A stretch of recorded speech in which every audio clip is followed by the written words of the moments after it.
The first settlers from Ontario arrived in 1882 to form the York colony. 10 years later, Anglicans in the settlement came together to discuss the building of a place of worship. More than likely, the construction of churches by the Methodists and Presbyterians around 1893 had prompted the Anglicans to organise and take action. Early subscriptions to a building fund were very disappointing, but it did not prevent weekly services being held in the local Presbyterian church. During 1898, W.R. Baker of the Manitoba and Northwest Railway gave land for the erection of a church building.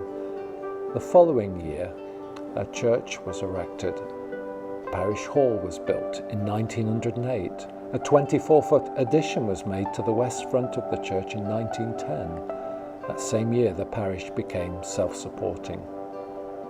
In 1900, a branch of the Women's Auxiliary was formed.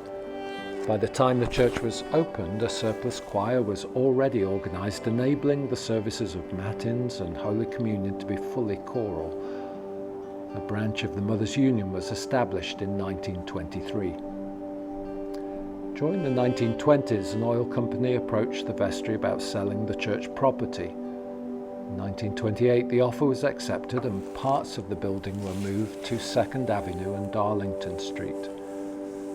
That building was to eventually serve as a parish hall, not as a permanent church. However, the Depression put an end to plans of building a new church. During 1943, Holy Trinity's Sunday morning service was first broadcast on local radio station CJGX in 1944. In 1944, permission was given to sell the rectory and parish hall.